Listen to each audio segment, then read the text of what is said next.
a garzaya a danna mana subscribing a tashar mu mai suna Rabo TV, sannan ku danna mana alamar kararrawa yanda daga mun sake za ku ji shi. Mun gode, mun gode.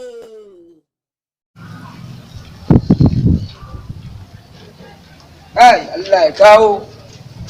Ai sai Rabo. Ya ne? Malam Isma ne a kwana biyu. Ai ni na ji ana ta ofisa. Wai ne ke labari ne. Tunda na shigo ina ta neman ka ban ganka ba.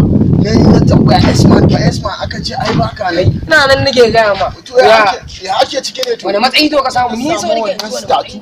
Shikenan ni statu ka samu wai? Training in ma ba ko wahala ba. Ba wahala. To ya ni na ji kowa ya ce na je nan da nan na ga na samu statu. Ya ina gaya ma ba wani shege a unguwar nan tunda ka samu statu mun taba kowa. Amma kokarin nan ne ka rage shi. Na rage to ai yanzu ma na fara. Ya kamata ka rage shi. Duk da mun samu statu. Ai bara ga ni da zan samu wani ma yanzu ma zan make wani kawai a rawu sama kawai. To shikenan ba matsala yanzu sai dai an jima kenan. A to sai an jima. Ko ina nan saboda ka san mun dawo sai mun dan huta kafin nan za mu dinga tarawa tsohuwa ba wani babba ba yaro mun a ba tsofaffin saboda mu ci darajar iyaye. A to kuma ka dan yi magana. Gaskiya yaran nan dai duk wanda dai ta boka kana da ni kawai. Je ka kawai ina boda ai na zo ni ba inda zan je. Yawa yanzu bara an je an aje kan nan ka san asalin kayan ne. Oke ba da mu. Ba wani ya ne. Kai ya aka yi ne? Kai baka ga abin da ni bane. Me na bangaje?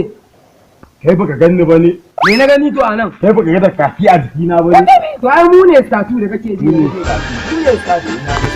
Kai ya aka yi ne? Kai kike ni mana. In ba in na kira ma statu dina ya kwararraba ka fa. Ni rayuwa. Allah ya samu dace. Na ga statun ka. Sai na ga statun ka. Kai statu dina fa karfin ka ba. Yawa. Na statu. Kai ne ba kai ba ka zama so statu.